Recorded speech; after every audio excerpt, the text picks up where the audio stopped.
conspiracy board. Alright, welcome to my conspiracy board. Yes, I finally got my thumb out of my and started my conspiracy board era. If you're new here, hi, I'm Odd, and I'm obsessed with Star Stable lore. Today I've been putting together a family tree of what is, in my opinion, the most interesting family in Star Stable, and I'm talking about the Silverglade and Moorland families. Where else to start than Annabelle Silverglade, also known as the Baroness.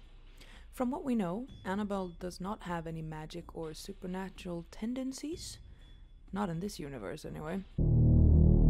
She's just a rich woman with a love for horses. Once upon a time, she was married to a man called John Sandman.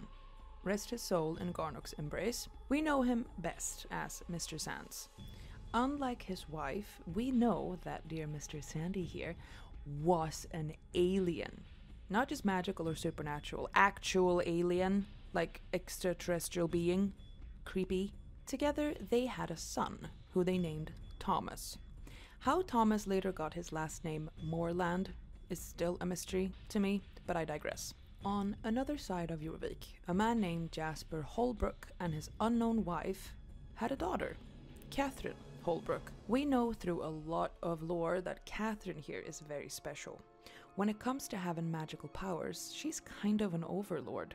Within the 4 circles of the Soul Riders, Catherine possesses all 4 of these powers. Reminds me of someone. Seeing as Mr. Sands is an alien, I can only assume Thomas got some dormant powers. I refuse to believe that Thomas inherited nothing from his alien father. Like, come on. Annabelle has never shown any signs of having any powers or connections to horses other than an interest.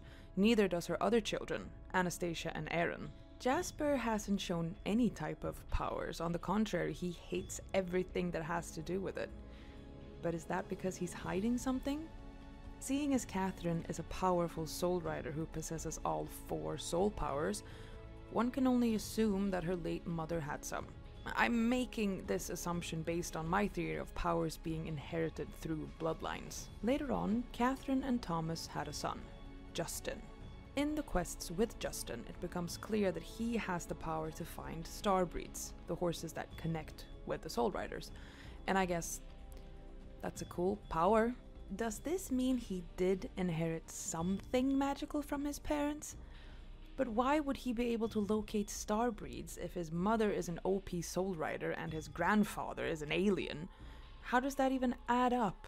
Like, Rhiannon can also locate star breeds, but from what I know, she just can. No family involvement here, or that we know of at least. Speaking of family, our character that came to Jorvik to attend a riding camp and has now spent over 10 years on this island without that riding camp, by the way, doesn't really have a background. We don't have any information about our parents and whether or not they had magic or not. Unless we were created in a lab somewhere, I'm guessing that the Jorvigian powers just find people it wants to lash onto. The lore says that we, the player, are a reincarnation of Catherine. That Aideen chooses someone to be crazy powerful for some reason. Does this mean that powers from parents are obsolete?